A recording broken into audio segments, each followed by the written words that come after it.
Number 1. David and Louise Turpin. From the outside, it looked like any other home. But behind these walls, David and Louise Turpin were committing unspeakable crimes against their own children. 13 innocent lives, held captive in a nightmare that lasted for decades. David and Louise Turpin presented themselves as loving, devout parents. They took family photos at Disneyland, dressed their children in matching outfits, and told neighbors they were homeschooling.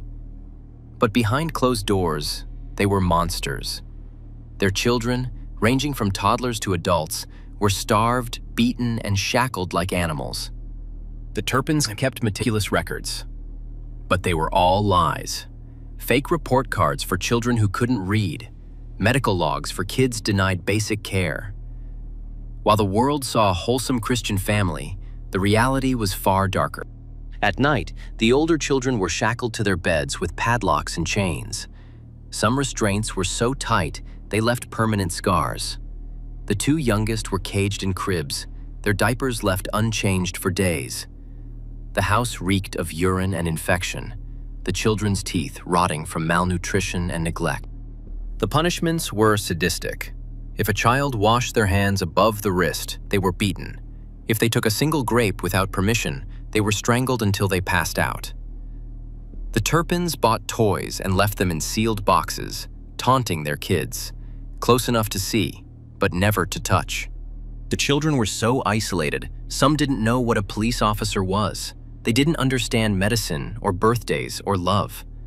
Their world was four walls, the stench of urine and the sound of their parents' footsteps, knowing that at any moment the next beating could come. For years, escape seemed impossible. But in 2018, one sister, 17-year-old Jordan Turpin, saw her chance. She climbed out a window, stole a cell phone, and dialed 911. When police arrived, they found a horror scene. Toddlers chained to cribs, teenagers with the minds of small children, and a house that reeked of rot and despair. When officers entered that house, they found a scene straight from hell.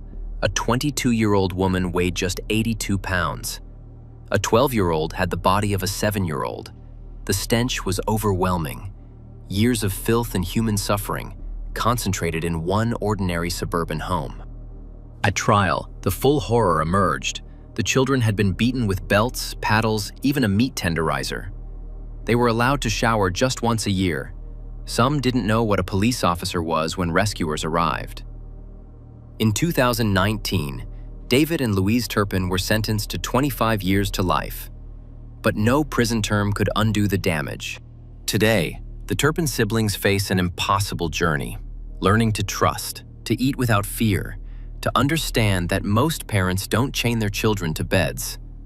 Some have earned GEDs, others found love, but all carry scars, both visible and invisible, from their years in captivity. Their story forces us to ask, how many other houses of horror exist behind smiling family photos? And how many children are still waiting for their chance to escape? Number 2. Jennifer and Sarah Hart. At first glance, the Hart family seemed like the picture of happiness. Jen and Sarah Hart, a loving same-sex couple, raised 6 beautiful adopted children in a home filled with laughter, adventure, and social media fame. Their posts showed camping trips, dance parties, and tender moments. But behind the camera lens, a much darker reality was unfolding. Devonte, Hannah, Abigail, Jeremiah, Sierra, and Marcus, the 6 children Jen and Sarah adopted over the years. To outsiders, the Harts were progressive, compassionate parents, but former friends and neighbors would later describe a home ruled by fear. The children were often isolated, homeschooled with little outside contact, and visibly underweight. In 2008, Sarah Hart pleaded guilty to domestic assault in Minnesota after one of their children showed up at school with bruises, telling staff she had been beaten for stealing a yogurt. Yet, the system failed to intervene meaningfully.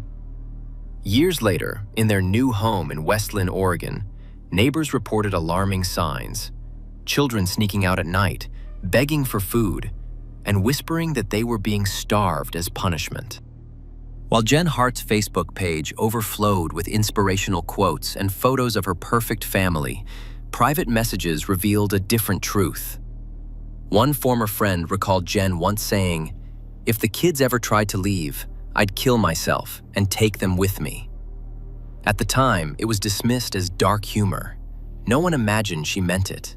Then, in March 2018, everything came crashing down. Child welfare officials in Washington state, where the Harts had recently moved, received a disturbing tip. The children hadn't been seen in days. When authorities tried to make contact, Jen and Sarah packed their kids into the family van and vanished. For days, no one knew where they had gone. Then, on March 26, 2018, a motorist spotted tire marks leading off a cliff in Mendocino County, California. At the bottom of the 100-foot drop lay the wreckage of the Hart's SUV. Inside, the bodies of Jen, Sarah, and 3 of their children, Marcus, Jeremiah, and Abigail. The others, Devonte, Hannah, and Sierra, were never found, their small bodies likely swept away by the Pacific's relentless tides. Investigators quickly ruled this was no accident.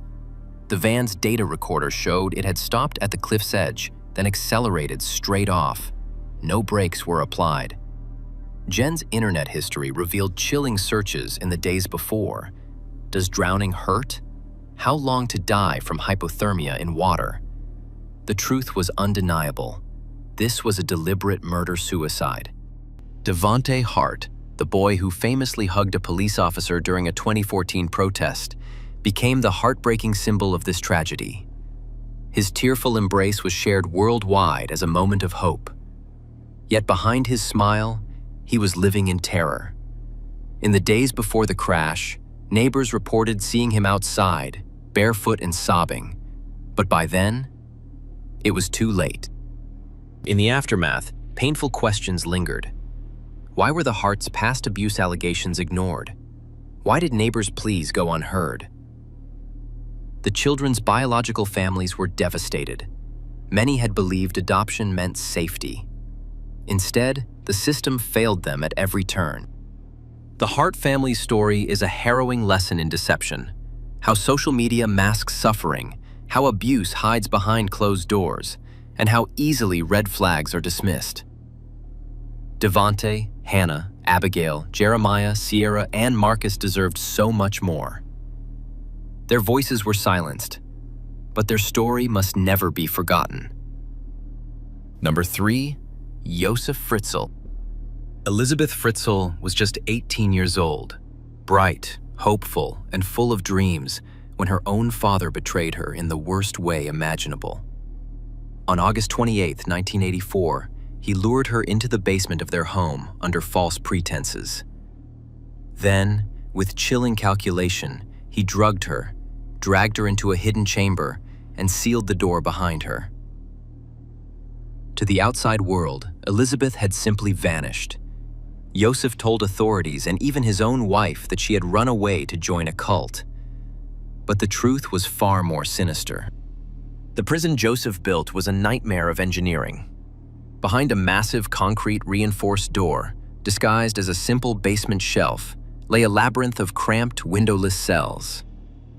The space was barely larger than a parking spot, yet it would become Elizabeth's entire world for the next 24 years. The doors could only be opened from the outside, with a complex electronic code only Josef knew. The walls were soundproofed, ensuring no screams or cries for help would ever escape. He had planned this for years, meticulously designing every detail to keep his daughter trapped and silent. Josef wasn't just a captor, he was a master manipulator. To the outside world, he played the role of a concerned father, even reporting Elizabeth as a missing person. Meanwhile, he visited her almost daily, exerting total control over her life. He dictated when she could eat, sleep, or even use the tiny bathroom in her cell. And in this suffocating darkness, Elizabeth was forced to endure the unthinkable, giving birth to 7 of her own father's children. One child, a newborn boy named Michael, died shortly after birth, his body later discovered in a furnace. 3 others, Lisa, Monica, and Alexander were mysteriously left on the Fritzl doorstep over the years. Josef and his wife Rosemary raised them as their own, spinning a lie that Elizabeth had abandoned them. But the remaining 3 children, Kirsten, Stefan, and Felix, were never allowed to leave the cellar.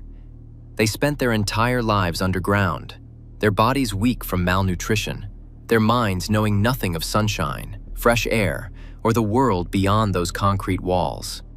For years, Josef's twisted system worked perfectly, until April 19, 2008, when 19-year-old Kirsten fell gravely ill.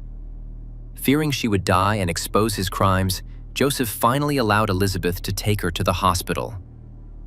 Doctors were immediately alarmed. Kirsten was shockingly pale, her bones frail, her speech stilted and strange. When they pressed for answers, Josef's story began to unravel. Authorities moved quickly, raiding the Fritzl home. What they found would haunt the world. A hidden door, a dark staircase, and finally, after 24 years, Elizabeth and her children blinking in the light of freedom. The trial that followed sent shockwaves across the globe. Josef Fritzl, now exposed as a monster, showed no remorse.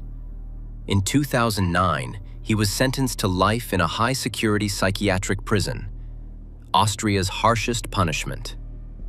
Psychiatrists diagnosed him with a severe personality disorder, but no diagnosis could explain such calculated evil. As for Elizabeth and her children, they were given new names, new faces, and a chance to rebuild. Reports suggest they live in a secluded village, surrounded by therapists and trusted guardians. The scars of their ordeal will never fully fade, but for the first time, they know what it means to be free. The Fritzl case forces us to confront an uncomfortable truth. Monsters don't always lurk in shadows. Sometimes, they hide in plain sight, wearing the mask of a father, a neighbor, a friend. And it's a reminder that evil thrives not just in its cruelty, but in the silence we allow to surround it. Number 4. Fred and Rosemary West. Fred West's childhood was a breeding ground for cruelty. Born in 1941, he grew up in a home where abuse was normalized. By his teens, he had already committed violent acts against women, one assault leaving a victim permanently scarred. His first wife, Rena, fled for her life, but his 8-year-old stepdaughter, Charmaine, wasn't as lucky. She vanished without a trace, later found buried in a different town. Then came Rosemary Letts, a woman whose temper was legendary. Neighbors recalled her explosive rage, once beating a neighbor's child with a shovel. When she met Fred in 1969, their bond was instant, a shared hunger for control. Together, they groomed a facade of normalcy. Fred the handyman, Rosemary the doting mother. But behind closed doors, their home was a chamber of horrors. Their victims were often young women society had overlooked, runaways, sex workers, and foster children. One victim, Linda Go, was just 19 when she was lured into their home for a job. She was held for days before vanishing. Another, Carol Ann Cooper, was last seen accepting a ride from Rosemary. Their remains were later found dismembered beneath the house. But the most chilling crime? The murder of their own daughter, Heather. At 16, she threatened to expose the family's dark secrets. Days later, she was gone, buried under the patio. Fred later boasted to police, "She's under the greenhouse. I cut her up small." The West's surviving children lived in constant terror. One daughter later testified that Rosemary would force her to watch as Fred committed unthinkable acts. Another recalled being locked in the basement for days. This wasn't just a home. It was a prison designed to break spirit. For over 20 years, the Wests evaded justice. Then, in 1992, a social worker grew suspicious after their children described violent games. Police began digging, literally. As they tore up the garden, they uncovered bone fragments. Then, beneath the bathroom, a skull. Fred, ever the hawker, confessed immediately, even drawing maps to bodies. Rosemary played the victim, claiming Fred acted alone. But witnesses told a different story, of her chilling laughter during assaults, of her role in selecting targets. In 1995, a jury saw through her lies. She was convicted of 10 murders and sentenced to life. Fred, cowardly to the end, hanged himself in prison before facing trial. The house was demolished in 1996, but the scars remain. Their surviving children, now adults, still battle nightmares. Anne-Marie, their eldest, wrote a memoir detailing years of torture. The street itself was renamed to deter macabre tourism. Films like Appropriate Adult, 2011, attempted to dissect their psychology, but no dramatization can capture the full horror. Even seasoned detectives called it the worst case they'd ever seen. Fred and Rosemary West are gone. Their house is dust, but their story lingers, a grim reminder that evil often wears a familiar face. Number 5. Andrea Yates. Andrea Kennedy Yates grew up in Texas, a bright and devout Catholic. She met her husband, Russell "Rusty" Yates, while working as a nurse at NASA. They married in 1993 and soon started a family. But after the birth of their first child, Noah, Andrea began showing signs of severe postpartum depression. She became withdrawn, paranoid, and obsessed with sin and salvation. In 1999, after the birth of her fourth child, she attempted suicide by overdosing on pills. She was hospitalized and diagnosed with postpartum psychosis, a rare and severe mental break where mothers lose touch with reality. Doctors warned the couple. Having more children could be dangerous, but in 2000, Andrea gave birth to her fifth child, Mary. Her mental state spiraled.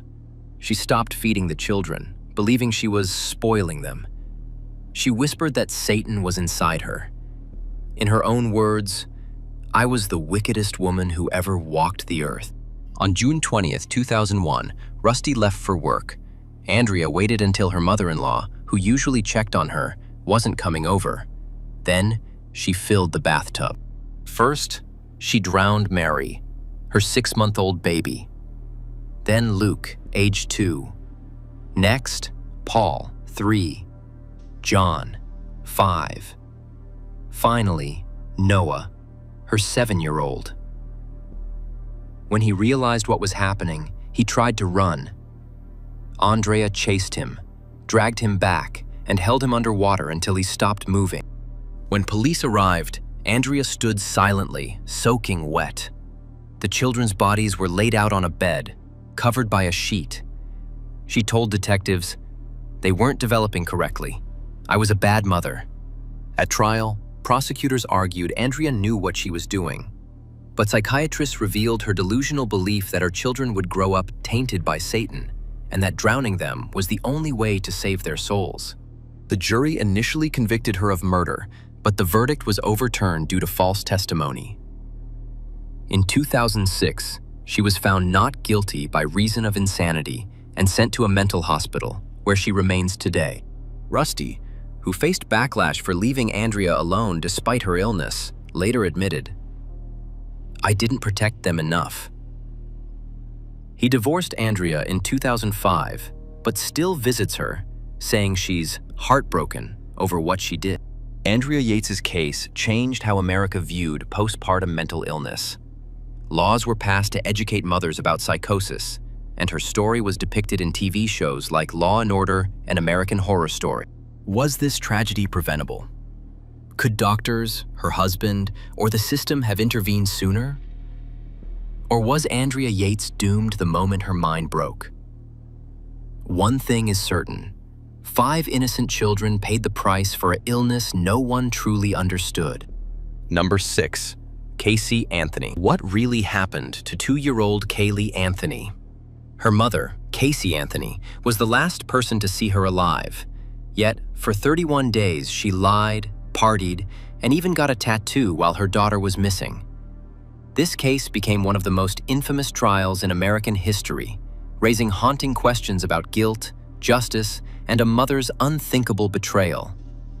On July 15, 2008, Cindy Anthony, Casey's mother, frantically called 911. She hadn't seen Kaylee in over a month. When confronted, Casey spun a bizarre story.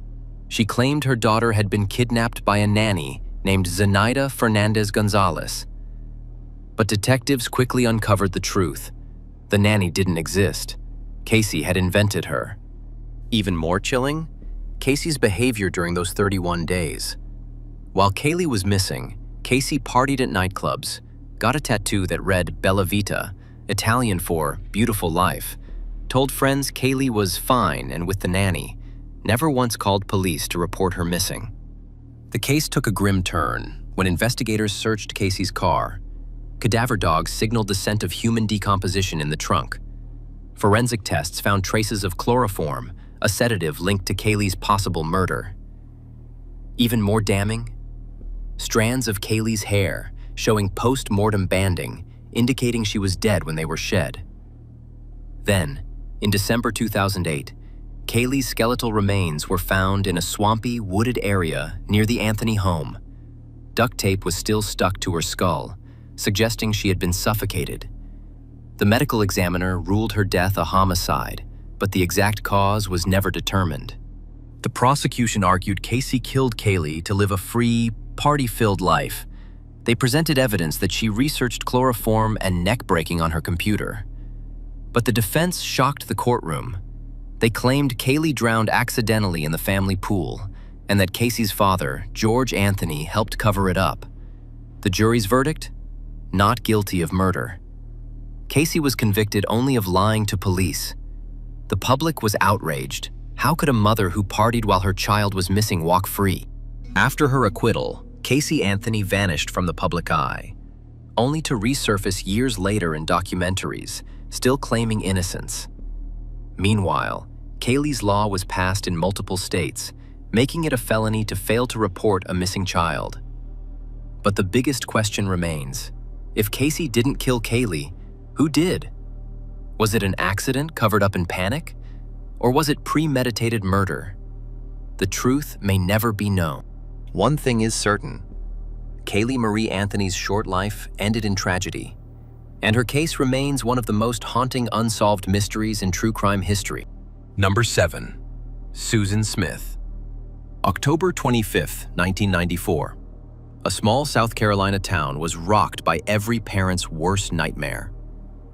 Susan Smith, a distraught 23-year-old mother, claimed a black man had carjacked her at gunpoint, stealing her Mazda protege with her 2 little boys still inside. For 9 days, America prayed for their safe return. But the truth?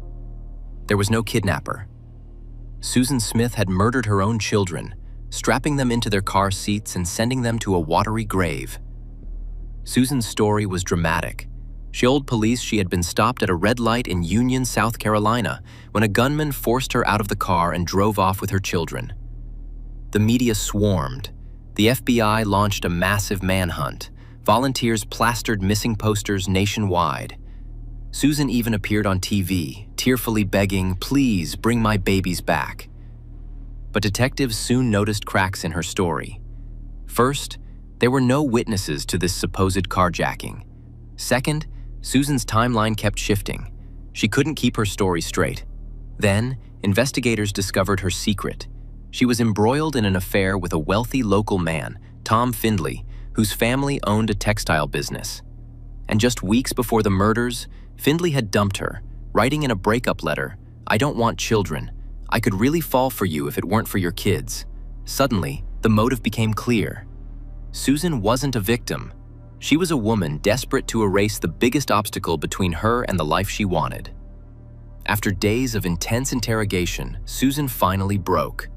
She admitted she had driven to the lake, released the parking brake, and let her car roll into the water, with Michael and Alex still inside. Divers recovered the vehicle 6 days later. The boys were found strapped in their car seats, their tiny hands clutching at the upholstery. Evidence they had fought to escape as the car filled with water. At trial, prosecutors painted Susan as cold and calculating. Her defense argued she was suicidal, but the jury didn't buy it.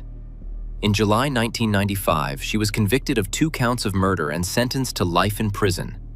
Her ex-husband, David Smith, said in court, "I loved my boys with all my heart. And you, Susan, took that away.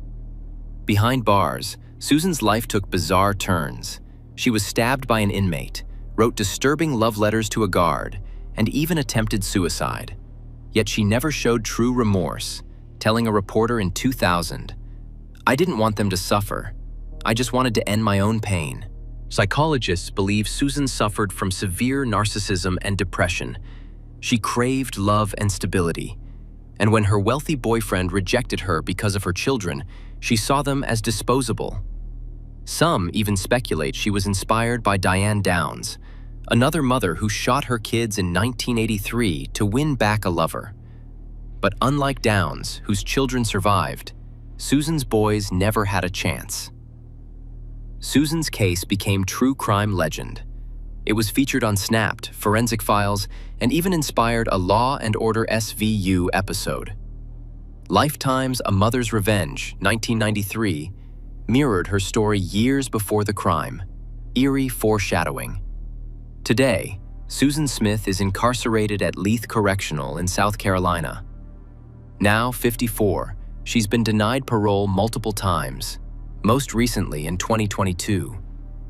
David Smith still fights to keep her behind bars, telling parole boards she doesn't deserve to breathe free air. 3 decades later, the echoes of those lost little boys still haunt us. A mother's love is supposed to be unconditional, but for Susan Smith, it was a lie. Number 8. Diane Downs, May 19, 1983. Just after 10 p.m., Diane Downs burst into an Oregon emergency room, screaming that a bushy-haired stranger had shot her and her children. 7-year-old Cheryl was already dead, a single bullet through her back. 8-year-old Christy and 3-year-old Danny clung to life, their small bodies torn apart by gunfire. But from the moment doctors saw Diane's calm, calculated demeanor, they knew something was wrong. She wasn't hysterical. She wasn't even crying. Instead, she paced the hospital hallway, chain-smoking, spinning a story that would soon unravel. Detectives noticed the holes in Diane's story immediately. The passenger side window was rolled up, no bullet holes. No shell casings were found at the scene. And the wounds? Cheryl had been shot at point-blank range, execution style. Christy and Danny had defensive wounds, their tiny arms raised as if begging for mercy. Then came the damning moment. Christy, barely conscious, whispered 3 words to a nurse. "Mommy shot me." Forensics sealed Diane's fate. Blood spatter proved she was outside the car when she fired. The gun? A .22 caliber, just like the one she'd reported lost weeks earlier. And then there was the motive. Diane was obsessed with a married man, Lou Lewiston, who wanted nothing to do with her children. In her diary, she'd written about needing freedom. Freedom from motherhood. Freedom from responsibility. Freedom she thought she could buy with her children's blood. Diane's trial was a spectacle. She showed up in tight sweaters, batting her eyelashes at the jury.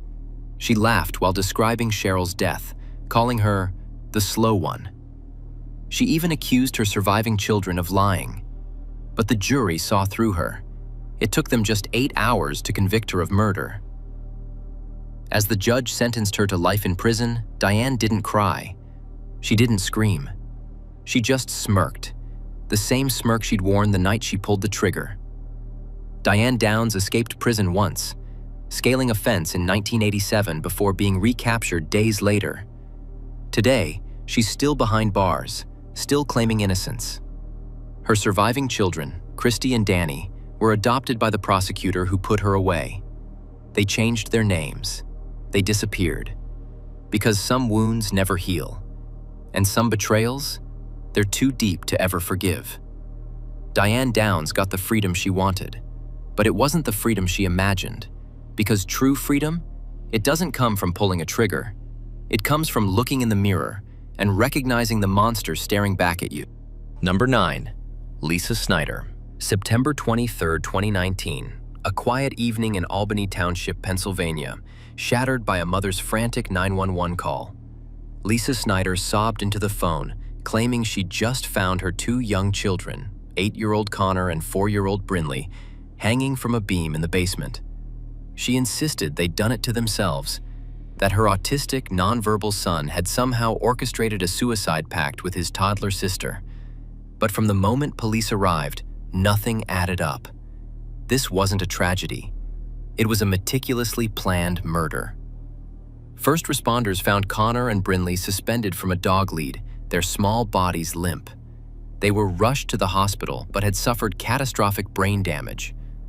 Doctors declared them brain dead, and life support was withdrawn days later. But detectives immediately sensed something was off. Crime scene photos showed the nooses were professionally tied, far beyond the ability of a disabled child or a preschooler. The basement had no chairs or stools nearby, meaning the children couldn't have climbed up to hang themselves. And then there was the so-called suicide note, a single phrase, "I'm sorry," scrawled on a magnadoodle. Connor, who communicated through an iPad, had never written anything before. Lisa Snyder's story was unraveling faster than she could spin it. Detectives dug into Lisa's phone and computer history, and what they found was chilling. Just days before the murders, she had searched, "How long does it take to die from hanging? Can a child hang themselves? And what does asphyxiation feel like?" Even more disturbing? She had watched the movie The Shack, which features a scene where a young girl is hanged. Prosecutors later argued this may have been her inspiration. When questioned, Lisa claimed she was just researching for a book. But then came the surveillance footage. Just one day before the killings, Lisa was seen at a local Walmart buying the exact same type of dog lead used to hang her children. Connor was a sweet, nonverbal boy with autism and cerebral palsy. Brinley was just 4 years old, full of energy and love. To outsiders, Lisa seemed like a devoted mother, but behind closed doors, friends and family later revealed she had grown increasingly resentful. She allegedly called Connor a devil child and complained constantly about the stress of caring for him. Some believe she saw her children as burdens, obstacles to the life she wanted. Just hours after reporting the suicide, Lisa was already posting on Facebook, calling herself a broken mommy and sharing GoFundMe links. Detectives noted her emotional detachment, no tears, no panic, just performance. Connor and Brinley's family wept in court. They remembered Connor's love of Disney movies, Brinley's giggle. They begged the judge to ensure Lisa would never walk free again. Today, Connor and Brinley's graves sit in a quiet Pennsylvania cemetery, their names etched in stone, their lives cut short by the one person who should have protected them. This case forces us to ask, how could a mother do this? Was it resentment, mental illness, or pure evil? Whatever the answer, one thing is certain: justice was served, but nothing can bring those children back. Number 10. Mitchelle Blair. In a small apartment on Detroit's East Side, a horror unfolded that would shock the nation. Two bright-eyed children, 9-year-old Stoney Blair and 8-year-old Stephen Barry, suffered unimaginable cruelty at the hands of the person who should have loved them most. Their story is one of systemic failure, heartbreaking suffering, and ultimately, justice that came too late. To understand how this tragedy occurred, we need to examine the family dynamics. Mitchelle Blair was a single mother raising 4 children in Detroit's struggling Jefferson Chalmers neighborhood. Neighbors described her as quiet but intense, sometimes seen yelling at her kids in public. The two oldest, Stoney and Stephen, bore the brunt of her anger, while the younger siblings were reportedly treated very differently. Child Protective Services had actually been called to the home multiple times over the years, but each visit found no immediate cause for removal. This would become a haunting pattern of missed opportunities to save these children. The abuse didn't start overnight. Former neighbors recall that around 2010, they began noticing disturbing changes. The children would appear outside, looking increasingly malnourished, wearing the same clothes for days at a time. One neighbor reported seeing Stephen with visible bruises, but when questioned, Mitchelle would claim the children were clumsy or acting out. Behind closed doors, the punishments became increasingly sadistic. Court documents would later reveal that Blair would force the children to stand in stress positions for hours, deny them food for days at a time, and subject them to brutal beatings with household objects. In the summer of 2012, things took an even darker turn. According to later testimony from the surviving children, Stephen was subjected to a particularly brutal punishment that left him unresponsive. Rather than call for help, Blair allegedly wrapped his small body in plastic and stored it in the family's deep freezer. Unbelievably, Stoney continued living in that same apartment with her mother and younger siblings, sleeping just feet away from where her brother's body was hidden. 9 months later, in May 2013, Stoney would meet the same fate after what prosecutors called an extended period of systematic torture. For nearly 2 more years, the bodies remained hidden while the family continued their daily lives. The truth might never have come to light if not for a routine eviction in March 2015. When court officers arrived at the apartment, they noticed an overpowering odor coming from the freezer. What they found would haunt them forever. The bodies of Stoney and Stephen, preserved in the freezing temperatures, wrapped in plastic bags beneath frozen food. The officers immediately called Detroit police, who described it as one of the most disturbing scenes they'd ever encountered. Detroit homicide detectives quickly determined this wasn't a case of accidental death. The children showed clear signs of prolonged abuse, healed fractures, evidence of starvation, and traumatic injuries. Most chilling of all, the surviving children told investigators this wasn't sudden.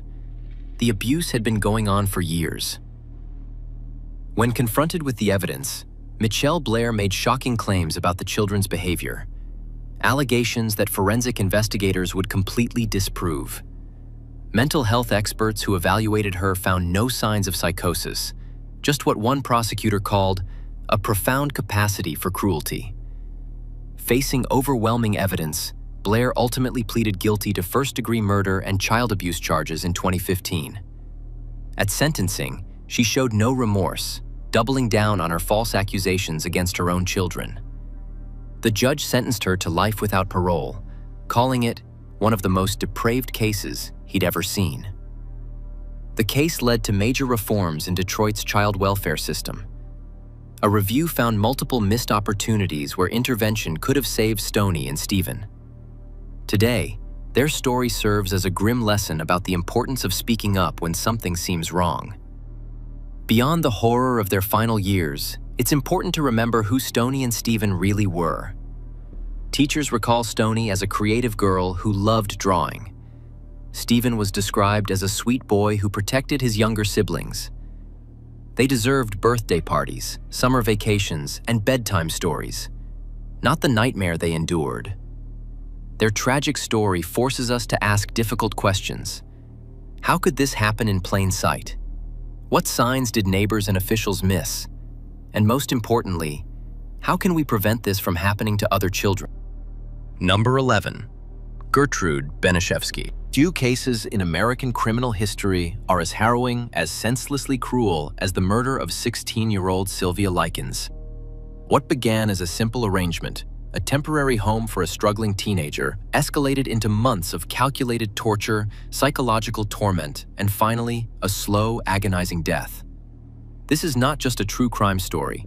It's a story of unimaginable suffering, of human evil, and of a system that failed an innocent girl at every turn. Sylvia Marie Likens was born on January 3, 1949, in Lebanon, Indiana. Her parents, Lester and Betty Likens, were traveling carnival workers, a tough, nomadic life that meant instability for Sylvia and her siblings. By the summer of 1965, the Likens family was in dire straits. Lester was struggling to find work, and Betty was pregnant with their 5th child. Desperate, they made a decision that would seal Sylvia's fate. Through a mutual acquaintance, they met Gertrude Baniszewski, a 37-year-old divorced mother of 7 living in a rundown Indianapolis home. For $20 a week, Gertrude agreed to take in Sylvia and her younger sister Jenny. It was supposed to be temporary, just until the Likenses got back on their feet. But from the moment the girls stepped into that house, Sylvia's nightmare began. At first, things seemed normal. But Gertrude Baniszewski was far from stable. She was a deeply troubled woman, physically frail, addicted to prescription pills, and prone to violent outbursts. She resented Sylvia almost immediately, possibly out of jealousy, possibly because Sylvia was an easy target. And then, the punishments started. It began with slaps, then escalated to beatings with belts and paddles. Gertrude accused Sylvia of being dirty and sinful, forcing her to strip naked and scrub herself raw with steel wool. She withheld food, locked her in the basement for days, and made her drink her own urine. But this was just the beginning. By fall 1965, the abuse had spiraled into something truly sadistic. Gertrude wasn't acting alone. Her children, including her 17-year-old daughter Paula, and even neighborhood kids joined in. Sylvia was burned with cigarettes, forced to insert glass Coke bottles into herself, and made to eat feces and bugs. Gertrude would hold punishment sessions where she encouraged others to beat Sylvia, sometimes for no reason at all. But the most infamous act of cruelty came when Gertrude took a hot needle and carved the words, "I'm a prostitute and proud of it," into Sylvia's stomach. The wound was deep, deliberate, a permanent brand of humiliation. Sylvia, by this point, was so broken that she barely resisted. Neighbors later claimed they heard screams, but no one intervened. Some even said they thought it was just strict discipline. The police were never called. No teachers noticed Sylvia's absence from school. She was utterly alone. By late October 1965, Sylvia was barely recognizable. Malnourished, covered in infected wounds and suffering from internal bleeding, she was locked in the basement, lying on a filthy mattress. On October 26th, Gertrude realized Sylvia was near death, but instead of calling for help, she forced her own children to help cover it up. Sylvia died that night. The official cause? A combination of brain hemorrhage, septic shock, and severe malnutrition. When police arrived, they found her body covered in over 150 wounds, burns, bruises, cuts, and the grotesque carving on her abdomen. The coroner would later say it was one of the worst cases of child abuse he'd ever seen. Gertrude initially tried to claim Sylvia died after a sex game with neighborhood boys, but Jenny, Sylvia's sister, broke down and told the truth. In May 1966, Gertrude Baniszewski stood trial for first-degree murder. The prosecution painted her as a monster, a woman who not only allowed the torture, but actively encouraged it. The defense? They argued insanity, claiming Gertrude was mentally ill and under extreme stress. The jury didn't buy it. She was convicted and sentenced to life in prison, but in a shocking twist, she was paroled in 1985 after serving only 20 years. She died in 1990, never showing remorse. Others involved, Paula Baniszewski, 2 neighborhood boys, received lighter sentences. Some served just a few years in juvenile detention. Only one person, Gertrude's eldest daughter Stephanie, testified against her mother and expressed regret. Sylvia's case has been the subject of books, documentaries, and films, most notably An American Crime, 2007, and The Girl Next Door, 2007, a fictionalized version. But no movie can truly capture the horror of what she endured. Her grave in Indianapolis is marked with a simple headstone, but her memory has become a symbol of unchecked cruelty, of bystander apathy, and of a justice system that, in many ways, failed her. Today, laws on mandatory reporting and child abuse have been strengthened because of cases like hers, but the question remains, how could so many people, neighbors, children, even Gertrude's own family, participate in or ignore such evil? And how could someone like Gertrude walk free after only 2 decades? Sylvia Likens was a child. She loved music, she loved her family, and she deserved so much better than what happened to her. Her story forces us to ask uncomfortable questions about human nature, about evil, and about our responsibility to speak up when we see suffering. If there's any lesson to take from this tragedy, it's this: monsters don't always look like monsters. Sometimes, they're the people we trust to care for us. And sometimes, the real crime isn't just what they do, it's what the rest of us allow to happen. Number 12. Claudinne DeeDee Blanchard. For years, the world saw Claudinne DeeDee Blanchard as the epitome of maternal sacrifice, a single mother dedicating her life to caring for her terminally ill daughter. But beneath this carefully crafted facade lay one of the most disturbing cases of medical abuse in modern history. What began as a mother's love story became a nightmare of control, deception, and ultimately, murder. The roots of this tragedy stretch back to DeeDee's own troubled past. Born in Louisiana in 1967, Claudinne Pitre grew up in poverty with an absent father and a mother who reportedly suffered from mental illness. Neighbors would later recall young DeeDee as a compulsive liar who craved attention, traits that would later manifest in horrifying ways. After a brief marriage to Rod Blanchard that produced Gypsy in 1991, DeeDee found her ultimate role: the martyr mother. When Hurricane Katrina destroyed their Louisiana home in 2005, DeeDee seized the opportunity, relocating to Missouri where she could reinvent their story to sympathetic strangers. In their new Missouri community, DeeDee's fabrication grew more elaborate.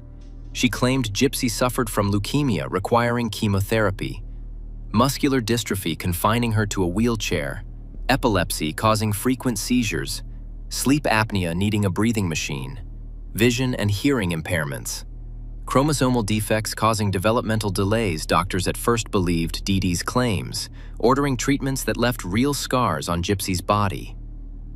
When medical professionals grew suspicious, DeeDee would simply find new doctors. She kept binders of fabricated medical records and became expert at describing symptoms. The Blanchards' home became a prison disguised as a sanctuary. DeeDee installed baby monitors to surveil teenage Gypsy, forced her to wear diapers despite having normal bodily functions, convinced the Make-A-Wish Foundation to grant multiple wishes, accepted a free home from Habitat for Humanity, collected over $30,000 annually in disability benefits. Most chillingly, DeeDee conditioned Gypsy to believe she would die without constant care. When Gypsy once tried to walk at home, DeeDee allegedly beat her while screaming, "You can't walk." As Gypsy entered her 20s, the contradictions became harder to hide. A dentist grew suspicious when Gypsy's teeth showed no signs of medication-induced decay. Neighbors noticed Gypsy could move her legs when she thought no one was looking. DeeDee became increasingly paranoid, installing security cameras and rarely letting Gypsy out of her sight. The breaking point came when Gypsy, now secretly accessing the internet, discovered she wasn't listed in any cancer registries. For the first time, she understood the full scope of her mother's deception. In 2012, Gypsy met Nicholas Godejohn on a Christian dating site. Their online relationship became Gypsy's lifeline to the outside world. After DeeDee discovered their communications and threatened to have Godejohn arrested, Gypsy saw only one way out. On June 14, 2015, Godejohn traveled from Wisconsin to Missouri. While Gypsy hid in the bathroom, he stabbed DeeDee 17 times in her bed. The pair then fled to Wisconsin, where they were captured after Gypsy's posts on DeeDee's Facebook page raised suspicions. When police entered the Blanchard home, they found a murder scene with blood spatter across the bedroom, prescription bottles with labels matching DeeDee's fabrications, medical equipment for conditions Gypsy never had, evidence that Gypsy could indeed walk normally. Most damning was Gypsy's own admission during interrogation. "I'm not as innocent as I pretend. I wanted to be free of her hold on me." The legal proceedings revealed even more disturbing details. Gypsy's IQ tested at just 82, likely due to educational neglect. Psychologists confirmed she suffered from PTSD and Stockholm Syndrome. The prosecution argued she was more accomplice than victim.